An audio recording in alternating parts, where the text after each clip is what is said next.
trying to link the JavaScript to my HTML, but it's not Okay.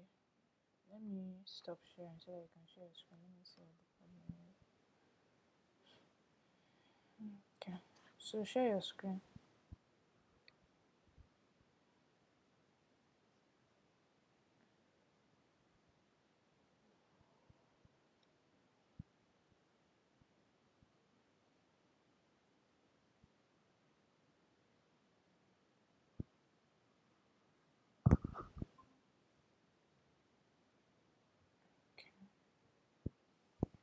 I shared it here, but I linked it here, but in the web page, it's not sure.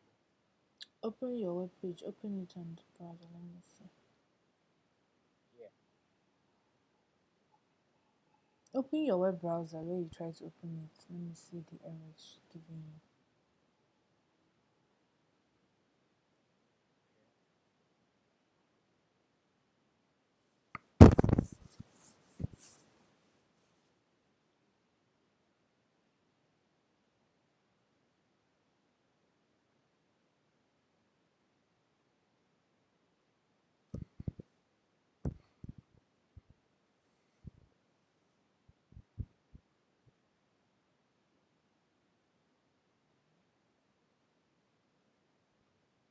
Are you trying to like copy path or something? No, I'm trying to switch to my Chrome, but it's not. You're sharing a particular tab. Share your entire window. Stop sharing and share your entire. You're sharing a particular tab. That's why it's showing just this.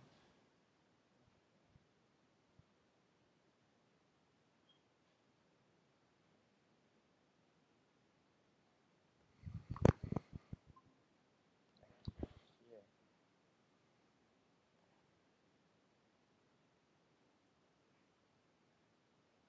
Okay, you can. Are you sharing the entire window now? Yes. Okay, let me see your browser then.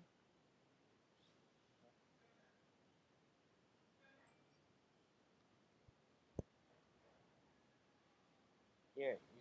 It's blank. It's not showing anything. Okay, go back to your home page. Let me see your.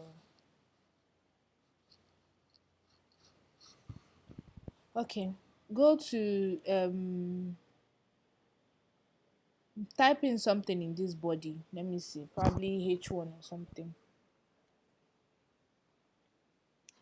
No, I said in the class when I taught how to link JavaScript, I said it will be the last thing that you link in the body. Nothing should come after it. So anything you're writing should always be before the scripts that you linked. So it should always be on top. Nothing should come after it.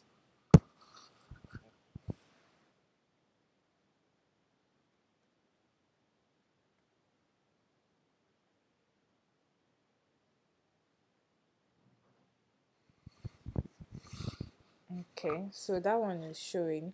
Let me see what is inside of your.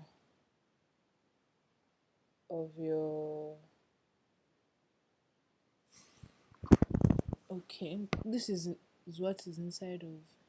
Okay, first of all, what you used is wrong. That's why there's nothing showing.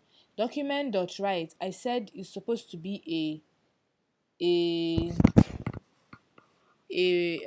parenthesis, not a square bracket. Parenthesis, the one that's curvy, not curly brackets. No, parenthesis. That yellow one, just get rid of the not the entire thing. Get rid of the parenthesis itself. That square bracket and replace it with parenthesis. No, no, that's a curly bracket. The other one. The square one. No, the curvy one, 9 and 0. Okay.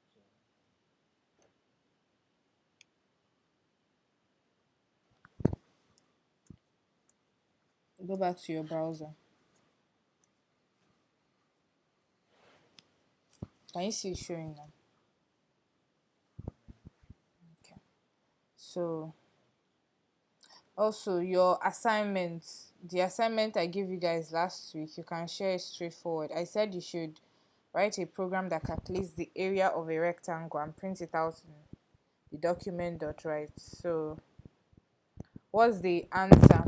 You've printed out the string part. I'm yet to see the answer to the area of a.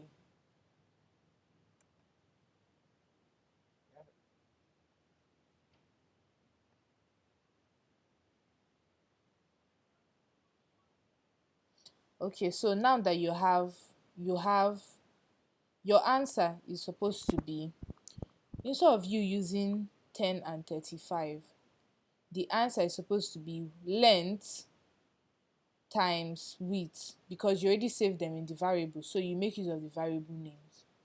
That's one.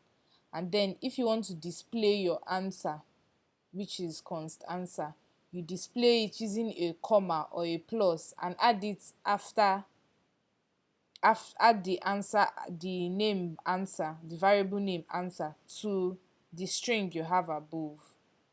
But this document.write is supposed to come after you've listed all these length dot, because it won't be able to get there. It will tell you it's undefined. Before you use any variable name, you must have defined it on top before you use it anywhere. So you're going to take that document.write and put it down. Let it be the last thing, because you've not defined it at that point. It should not be the first thing. You've not defined it yet. So take that line down to the last line. Exactly.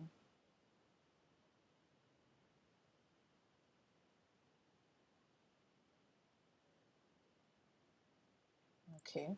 Then in line number 5, replace 10 and 35 with the variable names.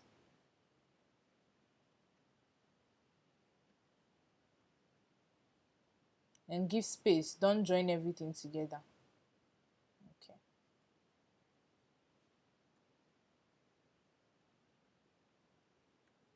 Okay. And then go back to your document.write and implement it. You either use a comma or use a plus. And remember the difference between a comma and a plus. If you concatenate with using a plus, what will happen? Yeah. Remember the difference between when you use a plus to join a sentence or when you use a comma to join a sentence. What did I tell you will happen if you use a plus or a comma?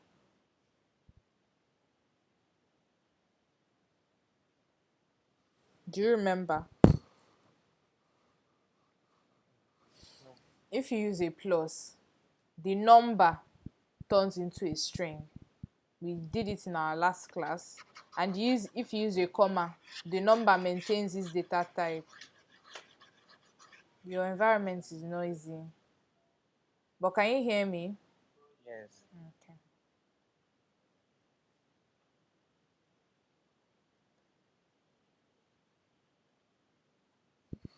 Let's go back to your browser and see what the answer is. Can you see it now? Yes. The area of a rectangle with the height of 10 and the width of 35 is 350. That was very easy and straightforward. All you had to do was implement the right things. Okay. Always go back to the videos, they will really help you, and pay attention to little details, because that place I use a square bracket that you're supposed to use a parenthesis would make your code wrong. And if you had gone to your console.log, it will actually show you. Change this curly brackets to square brackets and go to your browser, open your console.log. Let's see the error to give you. That's Yes, the thing. change it back It to didn't give. it didn't give you any error in your console.log. Change it back to Yes. square brackets. Let's see. Okay. All right. Let's go back to your listen. Let's see. Reload your page. Okay, it wasn't throwing an error, so you don't even know where the error was coming from. All right, but be careful, because if this kind of thing happens and you have a bunch of codes like how many lines of code, you will not be able to detect it easily. So be very careful. You can go back and change it. So for today we're going to talk about what we call comparison operators. You can stop sharing so that I'll share my screen. All right.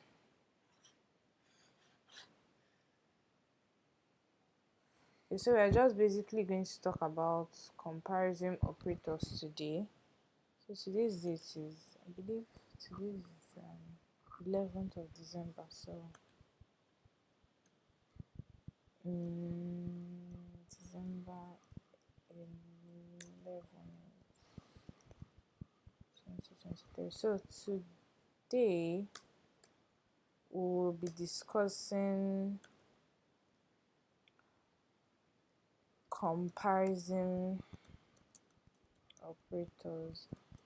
But let me give just a little rundown of what we did in our last class.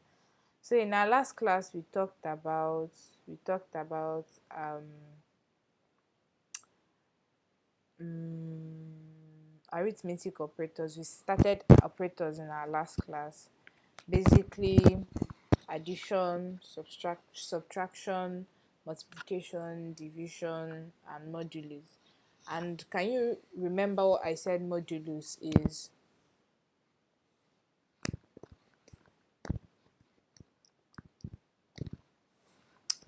Clinton, are you there? Is the remember after dividing two numbers? Okay.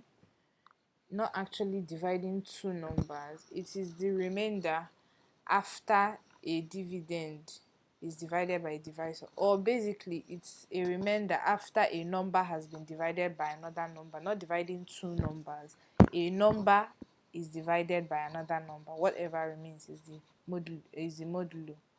But in this case, if I want to like break it down to the littlest, I would say if you have a number and you want to divide it by another number, ask yourself how many of that number is inside the number you want to divide it by. For example, if I want to divide 5 by 3, how many 3 is inside of 5? We only have 1. And if I say that's 3 minus 5 minus 3, what will now be left is 2. So 5 modulo 3 is 2. If I say 6 modulo 3, how many 3 is inside of 6? 2. And those two 3's there will give you 6.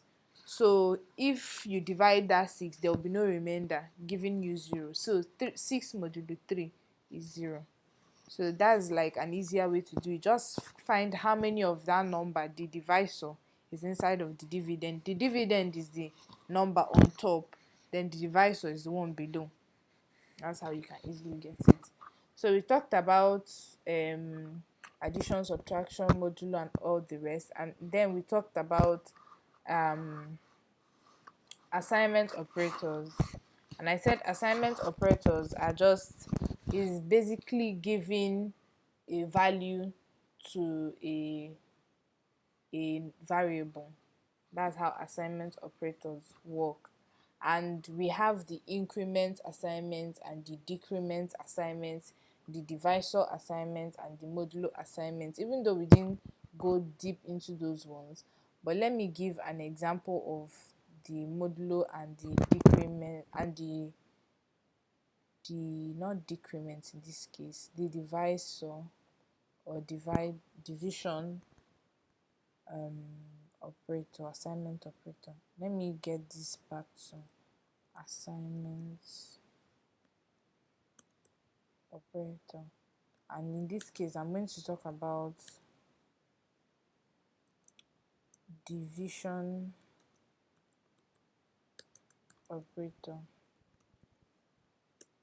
So I'm going to have let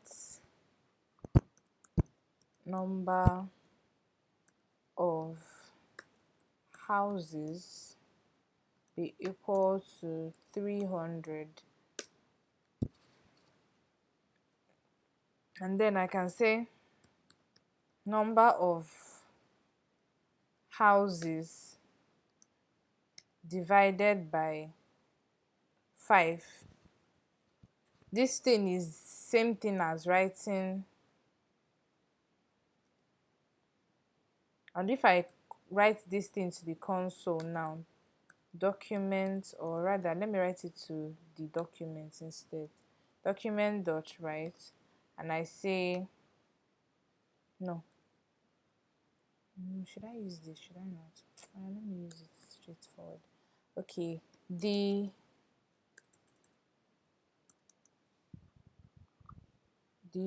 results of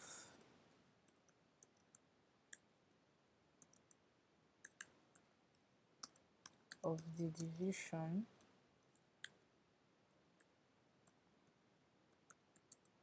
is, and then I'll say, probably use a comma, then I'll say number of houses. Number of houses at this point has been divided by 5. So if I go back, it's supposed to give me 300 divided by 5, which is 60. I always forget my break tag. And before then, let me give a heading to this thing. Documents dot write. Okay. I don't know if I can use a H1 here. H1. I'm going to say this is assignment operator. Okay. Let's see if this is going to work. Okay, it worked. That's nice. Well, this H1 shy is too big, so let me get it down to H4. I can also take this C. I take this one and place it here. Yes. Assignment operator. So none of this thing was locked to the console. Are you serious? Okay, so now the result of this now, let me get rid of the break tag since we are using a H already. Okay, are you following so far? So the division operator here, the division operator is basically, this division happens by 300 divided by 5. That's what I said in this same place. This is like this number plus 11. So at this point, this is 300 divided by 5. Same thing as saying number of houses is equal to number of houses divided by 5, not 6, by 5. So this number 202 and 203 are basically the same thing. So this is like a short form of writing this. So the one for modulus is going to also be the same thing. I'm basically going to say let occupants, or let home occupant or office occupants equal to 1200, and then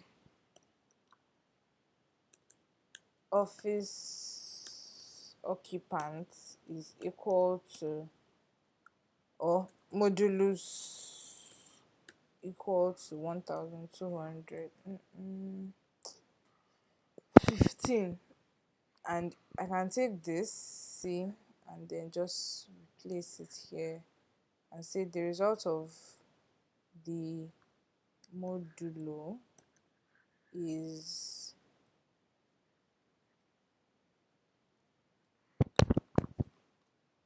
break tag.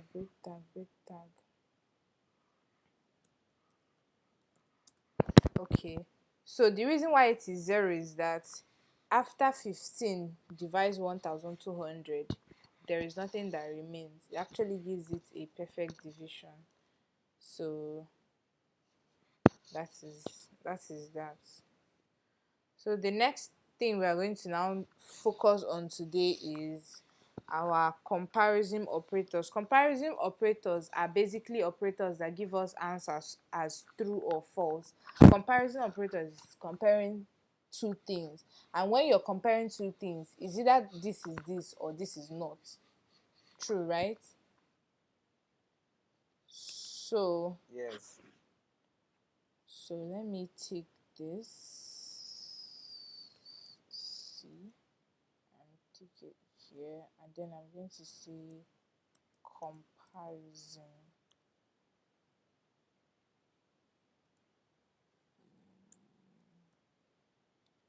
I don't even know if this is the right spelling for it, but anyways. Okay. Comparison operators. Okay.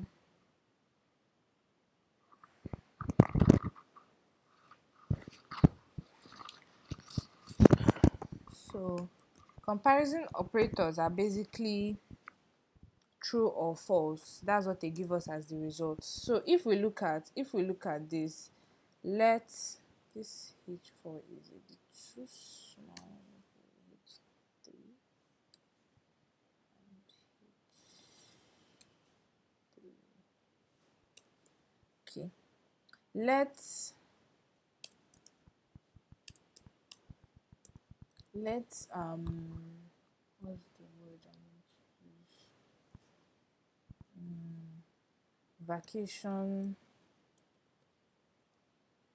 vacation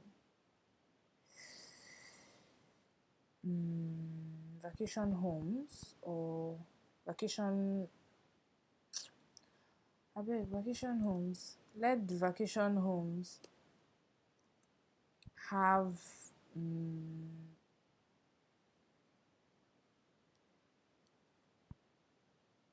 a total number of probably 50. Let me use available vacation homes. Available vacation homes be 50. Then let the number of guests, and each vacation home can contain only 50 people. Then let number of guests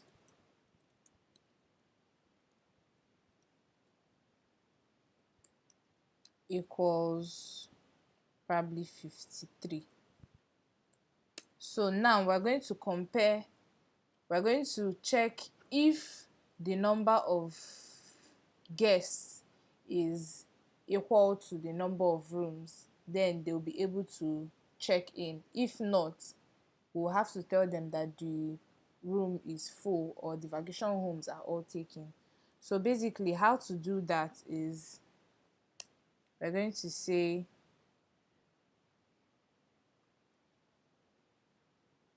let's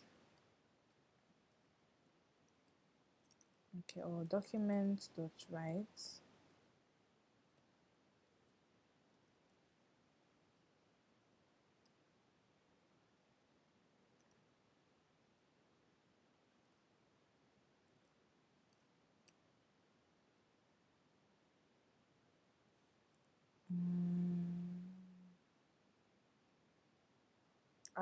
there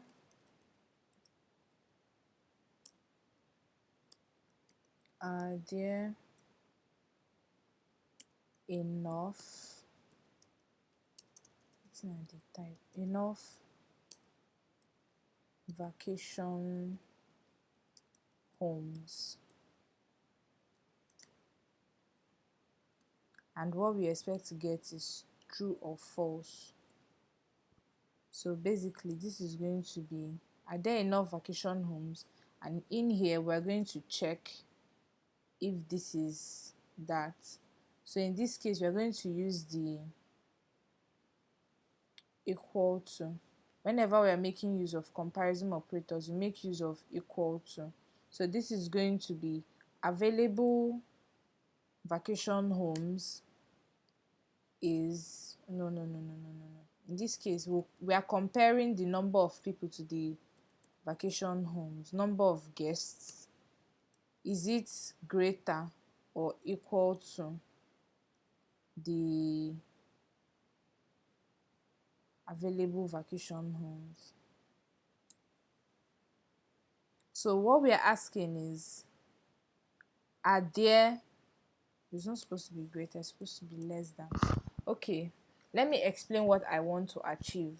What I want to achieve is very simple. I want to compare the number of guests that we have to the number of rooms available. Okay, so the number of rooms and the number of guests is not supposed to exceed the number of rooms, right? Right? Yes. Okay. Yes. So by doing that, we have to make sure that is either the guests are less than the rooms or directly equal to the rooms. Let me explain that again. If we want to check the number of guests that we have and the number of rooms, the number of guests must be less than the number of rooms, which is 50 and below, or it must be equal to the number of rooms, else the rooms will not be enough. So this is called a what is it called? Less than. Less than or equal to. Yes, less than or equal to. This is what is it when you're checking for, it should be less than or equal to this. If not, it's going to give us a false or a true. So in this case, it's going to give us false. The reason is that the number of guests is not less than or equal to the number of rooms. So in this case, the rooms will not be enough. But if I change this thing now to 47, it will change to true, being that the number of guests now is less than the number of rooms that are available. If I change this to 30, this becomes false. So this is how comparison operators work. This one can also be let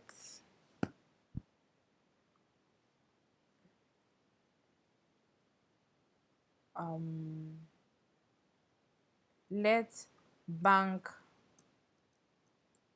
limit, am I doing, bank limit be equal to 5,000 naira. Like, that's your daily bank limit, because I believe that most banks have daily bank limits that they give to their customers depending on what tier you are. For example, if you bank with Opay, there is tier 1, there is tier 2, and there is tier 3. Based on the level you're in, these are just levels. There are certain privileges and there are certain daily amount limits that you have. So let me use transaction limits here instead. Daily transaction limit is 5,000. So imagine if somebody wants to make a transfer that is above 5,000. Will it go or not? It won't. It won't, because there has been a set transaction limit. So how we can check that is, we can say let amount to be transferred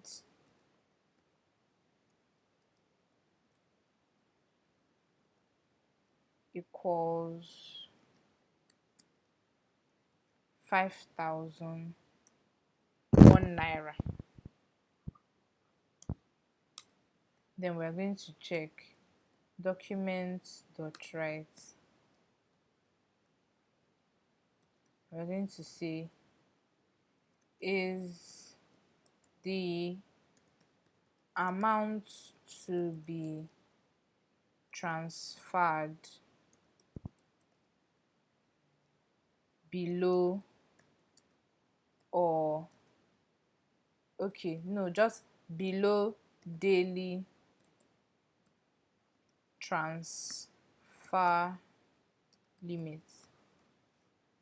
And this is going to be where we'll check, is it below it? We're going to say, is daily transfer limit, see, daily transfer limit, or the amount to be transferred in this case, is it greater or equal to the daily transaction limit?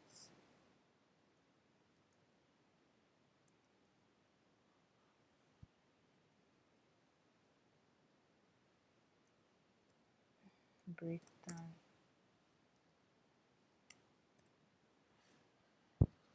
So is the amount to be transferred below daily transfer limit? And we have the answer as true.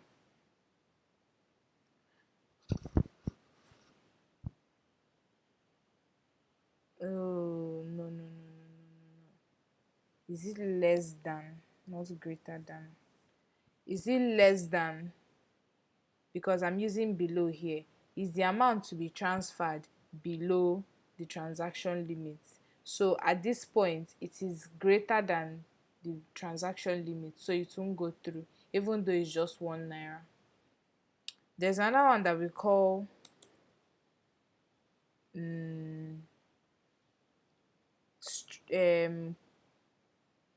comparison, that has to do with double equal to, because we have different versions of them. Let me list them out here. Okay, so in this case we have this, we have this, we have is not equal to, we have equal to comparison, and we have strictly equal to. Strict comparison, this is a bit flexible, it may or may not work. In this case, let me show you the difference between this and this before we go back to this not. So in a case where we have, let's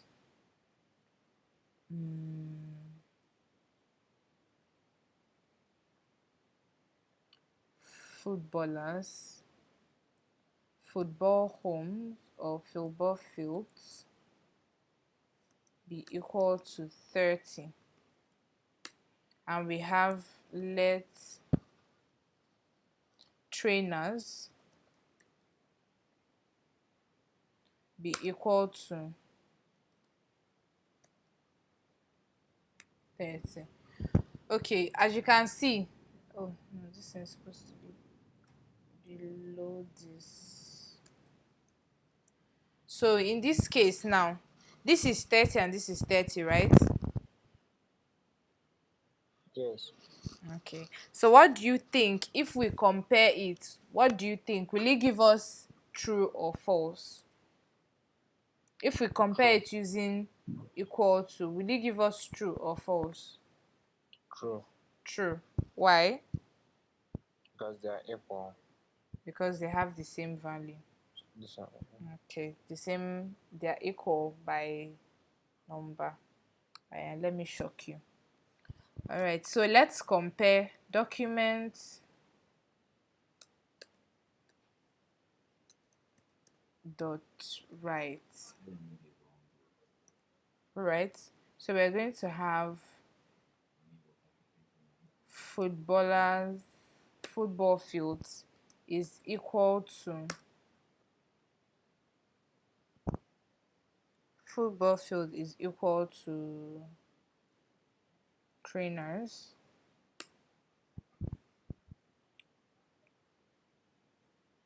brick tag. Where is my brick tag? Alright, and I'm going to have a comma. Let me just add my break tag here. Alright, so now we have true, because this is a flexible comparison. But in a case where we have strict comparison, this becomes false. Do you know why? Can you tell the difference between the two comparison and the three comparison equal to? This is called a strict comparison. They are obviously 30 and 30. So why is this one giving us false, but the other one gave us true?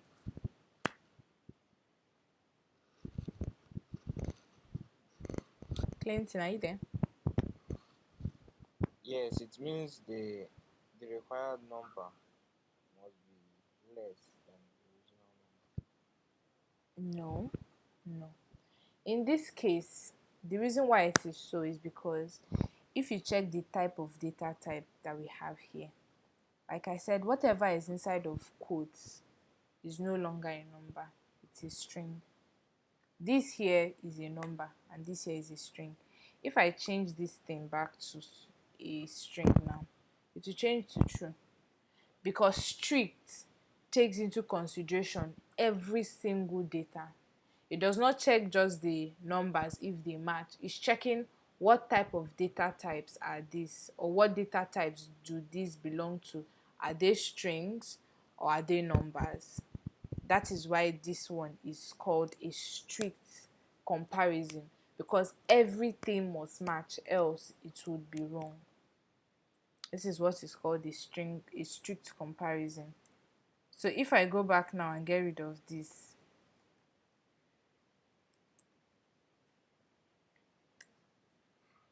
will still be true because they have the same value. If I take this to 20, this is when it changes to false.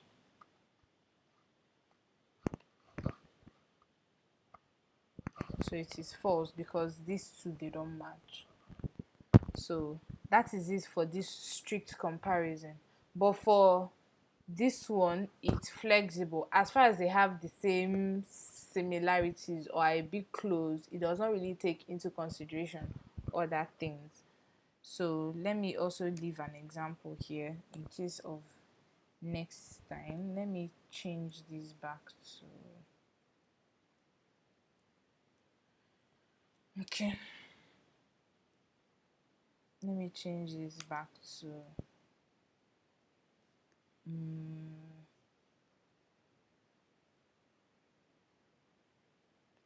C or C V, and I'm going to get rid of this. You cannot redeclare a variable that has already been declared. All I'll do is change the value here to this, and then it's going to give us true, so that whenever you go back you can easily see this.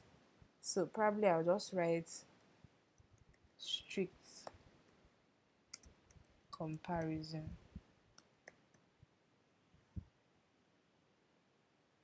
and then I'll give here flexible comparison.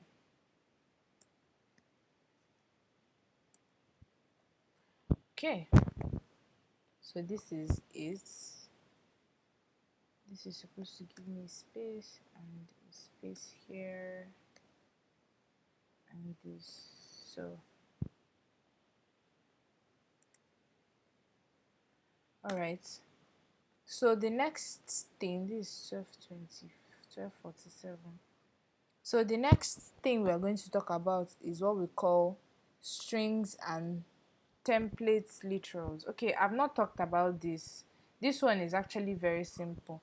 It means, is this equal to this, or is this not equal to this? If it is not equal to it, it will give you the answer as true, but if it is equal to it, it will give you the answer as false. What do I mean? Let me use a string in this case, and I'm going to say let games or game be volleyball,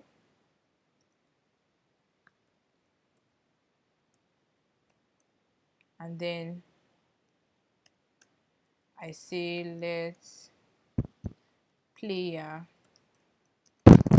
be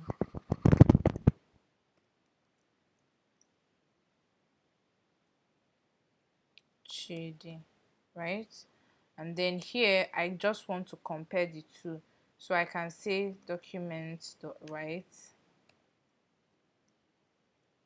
and I say, is this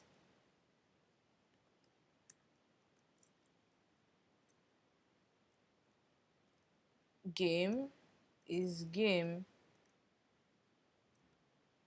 not equal to player?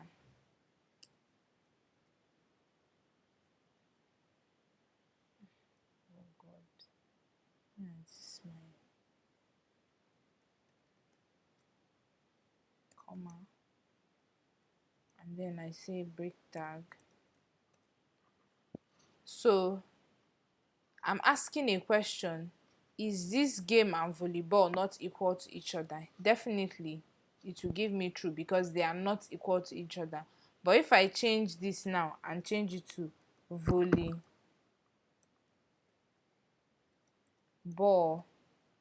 this changes to false because I'm trying to say that this game is not equal to player. So far, do you have any questions? Do you have any questions? Is there anywhere that is confusing you? Anything you would like to ask? Any, no matter how small the question is, ask.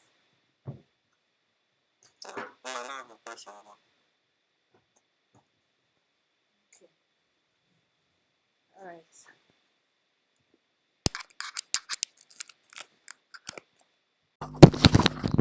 So let's see what we are going to talk about in the next few minutes. So the next thing I want to talk about is something we've already done, but we've not named it, if I'll put it that way. So this is going to be strings and template literals. Okay, excuse me.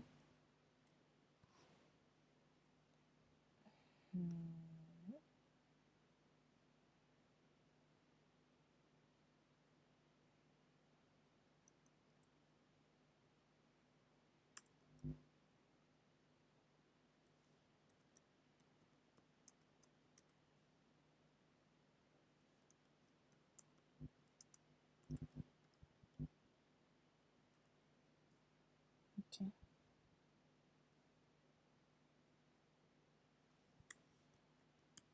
Strings and template literals.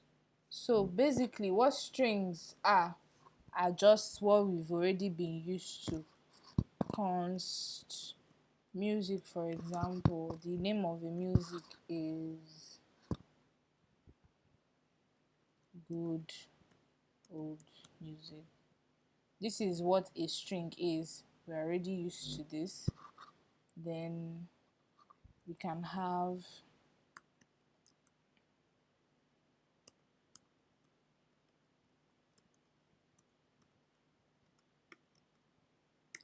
John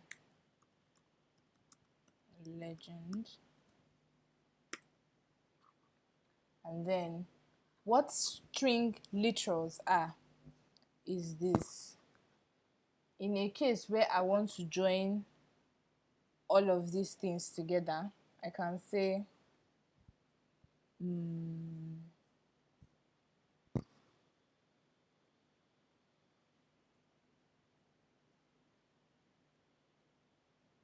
const biography.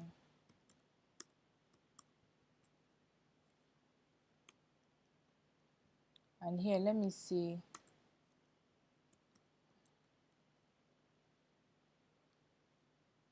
Artist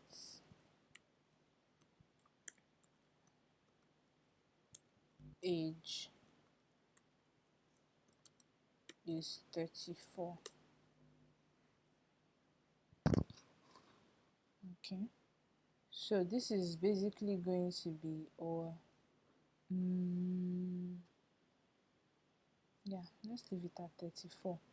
So what string literals is basically does is it gives you the capacity to not use plus or comma. In this case, there's something we call backticks. This this thing, this is not the same thing as this. This is different. This is what we call a quote. In this case, this is what we call a backticks. The difference is that in quotes, everything you write inside of it automatically becomes a string, but it's not the same thing as backticks. So I said in the last class there was an example I gave, and I said we were going to talk about it soon, and that is what I'm about to talk about. So string or template literals is basically using the names of the variables themselves, but in this case we put them inside of curly braces, and there's no need for us to make use of a comma or a plus. There's no need for those concatenations. So in this case now, let me say I want to write a full sentence. I can comfortably write those full sentences without caring about the comma or a plus sign. I'll say I have I have a favorite song by a favorite song. I'll add the name of the song. But in this case, I can't just write music like this. In this case, I'll make use of what we call a template literal. Template literals are written this way. Where's my curly braces? Where are you? Where did you disappear to? Okay, so this is what we call a template literal. This dollar sign and this comma, this is the basic way to do it. This is the professional way to write it. These things that we've been writing, comma, quotes by one side, and this is not a professional way to write it. When you're writing professional code, or when you're writing a like a program as a professional, this is, you make use of template literals, right? So template literals are denoted by a dollar sign and a curly brace. So whatever, this is where you now add the variable name. So the variable name we are going to be using here is this, but before this, let me just write out the full sentence and then replace them with the template literals. I have a favorite music sang by I'll use the music artist. In this case, let me just write his name, John Legend, and he is aged, and I'll put his age 34. So let me replace all of these things now by the proper things to do. So in this case, I'm going to have the music, which is good old music, and the artist here is going to be music artist, which is John Legend, and his age is going to be artist's age. So this is what we call strings and template literals, because these are basically strings, but this thing is a template literal. So if we go back, let me put this in my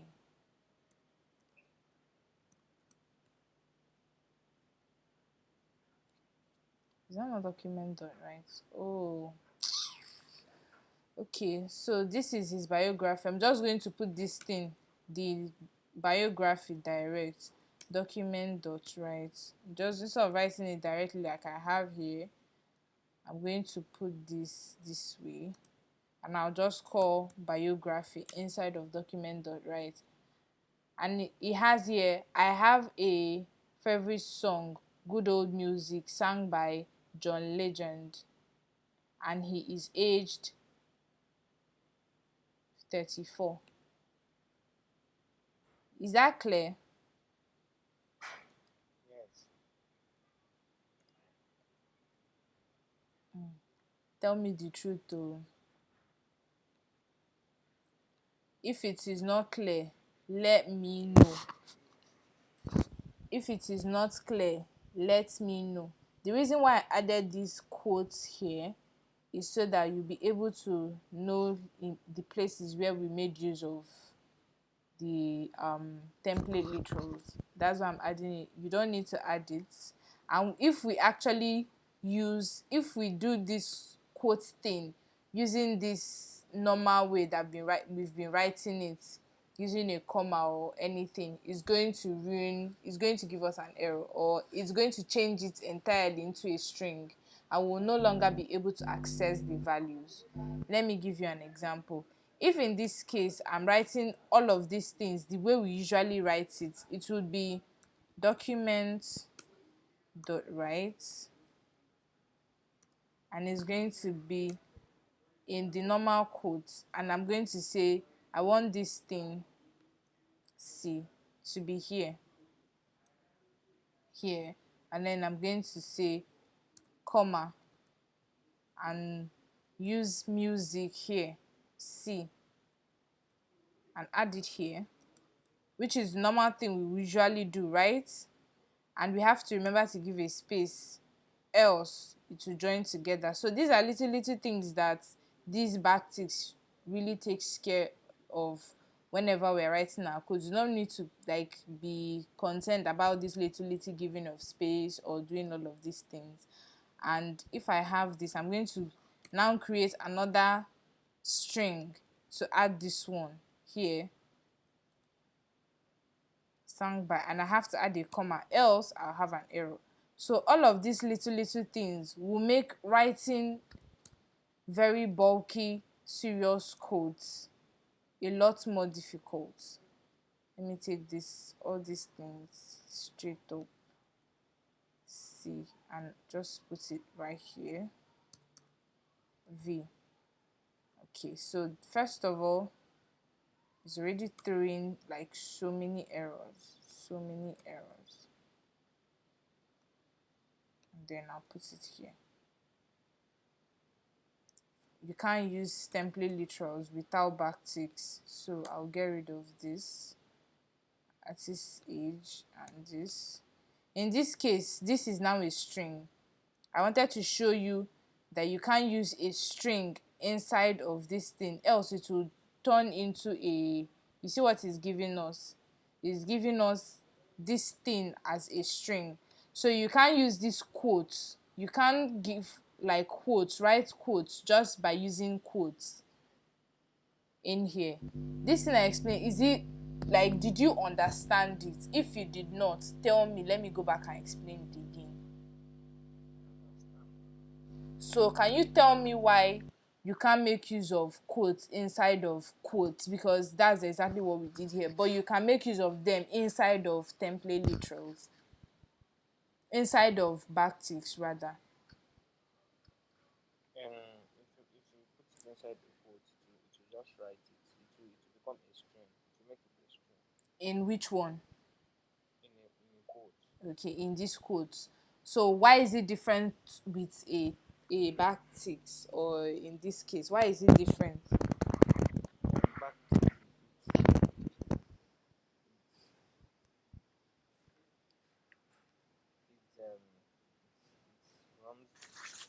runs the program like that. Okay, that was actually a bit of a tricky or a difficult question to answer. So basically, what backticks does is it aids us to use template literals. And if you make use of template literals like we have here, you can easily use quotes inside of a backticks. So backticks is like a grandfather, and it lets you get away with a lot of things. That's why this one is a lot easier to write. And you see, as we're writing this thing here, if you don't give space, like here that we didn't give space, everything is joined up, it's not looking very nice, and we have to pay attention to commas, or plus, or all of these things. See how simple it was for us to just basically write all our codes in one line as though we are writing a sentence.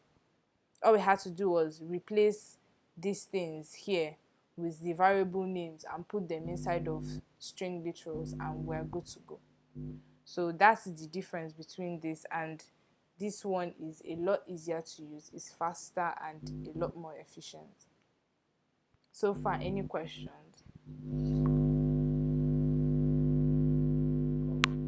Okay, so I'm going to give you an assignment because our time is almost up. So your assignment is going to be one that you have to sit down and think very well, but it's doable, I promise. All right, so you're going to write me a program that checks the eligibility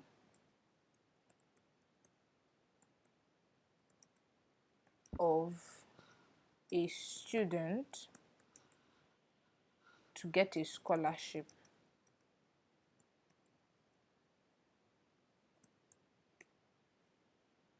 So you're checking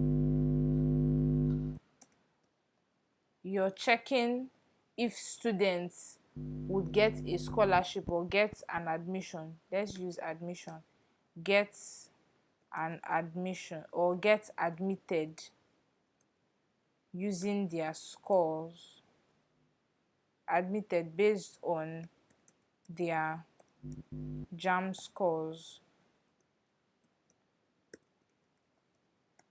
right? So write a program that checks the what did I spell here? Eligibility of a student to get admitted based on their JAM scores. So in this case, you're going to have how many variables? You're going to have two variables. The first variable is going to be, I'm just giving you a breakdown of what you're going to do so that it's a lot easier for you. It's just like giving you an answer already. First variable is student score. You have to save it. Then cutoff mark. Second variable, what am I doing? Second variable is going to be JAM cutoff, the JAM cutoff mark. So probably JAM cutoff mark will be equal to 200. Let's put it that way. So you're going to check if the student score is greater than or equal to 200, then the student will get admission. If it is not, then the student won't get admission. Is it very clear? Are you there?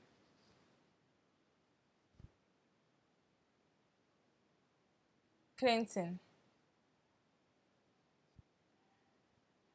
if you're there, let me know. Then the how you're going to display it on your this thing, you're going to print it as this. Yes, ma'am. Yeah. Okay. Print it as follows.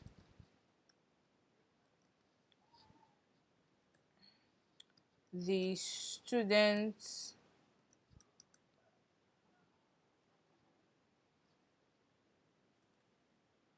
okay, the student is qualified what am I typing? Is qualified to be admitted. True or false? So this true or false is the one that is going to be displayed based on whatever you are able to calculate. So if I change the student scores, your mathematics should work anytime. So you can make use of either a greater than or a less than or anything. So this is what you can go through. I will send you two videos in this case. I will send you the video of today and I'll send you another video that I feel will explain things a lot better in cases where I didn't explain it very well. So do yourself justice to watch the two of them. or at least watch the other one and do the assignment. It will help your life. You're the one that is learning, not me. So it will do you justice, or to do yourself justice to learn better. Watch the videos that I send you. So do you have any questions regarding your assignments? Is there anything that is not clear? No. So this is something you can solve. You can go home and you can go through it, right? All right then. Have a great day. That'll be all for today.